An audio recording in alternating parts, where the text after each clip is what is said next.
Paul and Andy here, and we're looking at Jiu Jitsu Self Defense. Now, Jiu Jitsu can be used for self defense by anybody, but you then use the appropriate technique for the less skilled. If you're someone like Andy and myself, we're doing Jiu Jitsu 3 to 4 times a week minimum, then using Jiu Jitsu in your self defense makes sense. So we're going to look today at a self defense move where we use a throw. And we were discussing this earlier. Andy's played a lot of professional rugby and coached rugby, and we both know that you get heavily winded when you get thrown on a rugby field on occasions, and that's a grass surface. So it's clear why Jiu Jitsu use throws, because they can be very disabling to the person whom they're being done to.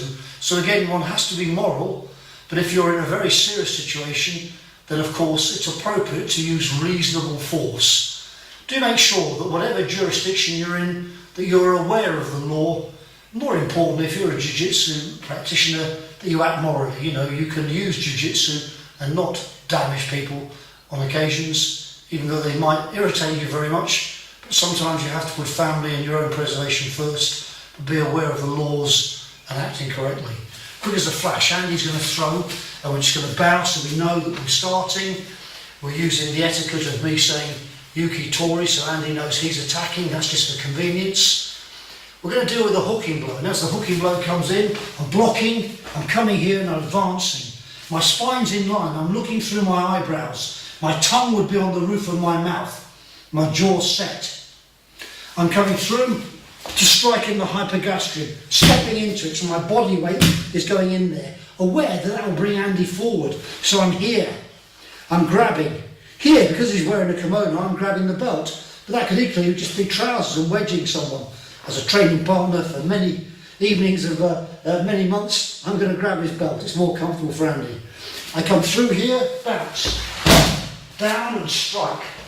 Now as I hit his groin, he's going to want his arms to go to where the pain is. So quick as a flash, I dig my knee into his head. I'm not being too rough there, I'm wearing a knee pad actually, but it's not comfortable, is it? And that would force the head down, and I'm bringing the arm, and I'm able to effect a lock, or what could be a break if this was very serious and I need to defend myself and my family.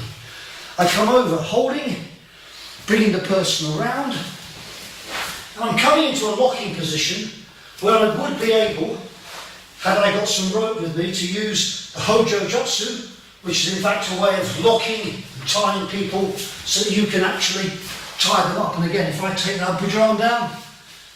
And now, can you see if I had cuffs, if I was a law enforcement officer, I can effect that. If Andy tries to resist and get up, I've got a very powerful lock here.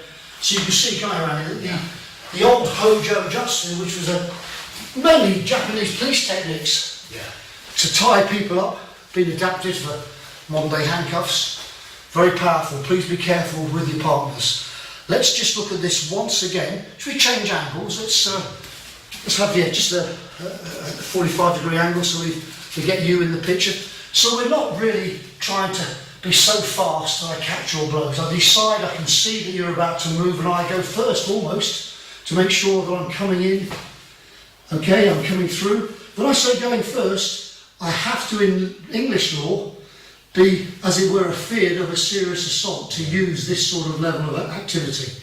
I'm coming in, bang, I'm wrapping around, stepping, bringing the man down, striking.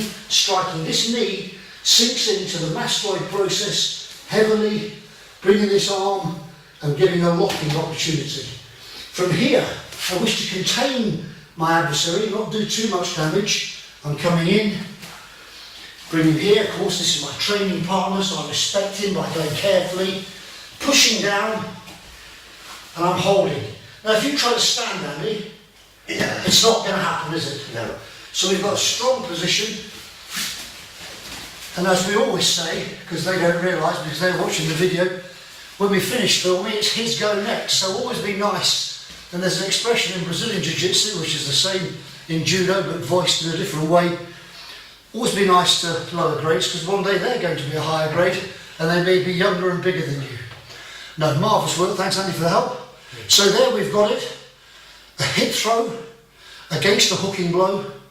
Key points to remember is that we're keeping our head down, we're blocking, striking, we're stepping in when we're sure that we've got a solid grip.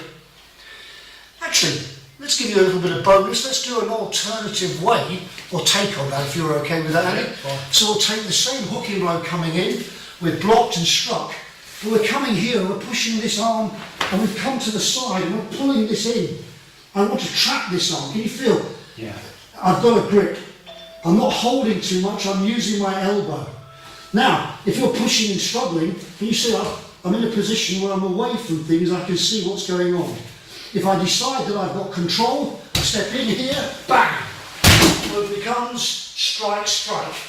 Locking through, pulling him over, carefully placing him and applying the restraint technique. Thank you so much for your help, Andy. Thank you. I think we should mention as well, do make sure that you've worked on your break forward. Yes. That's quite comfy. Yeah, Yeah. But if you haven't break forward, think of the implications of someone who's not trained. It'd be painful on concrete without a break forward. It certainly would. And I think that's something we've got to bear in mind. So enjoy your Atemi Waza, your break falling techniques, and thank you very much for the moment. From Paul and Andy for Jiu Jitsu, good day. Thanks, Andy. Cheers.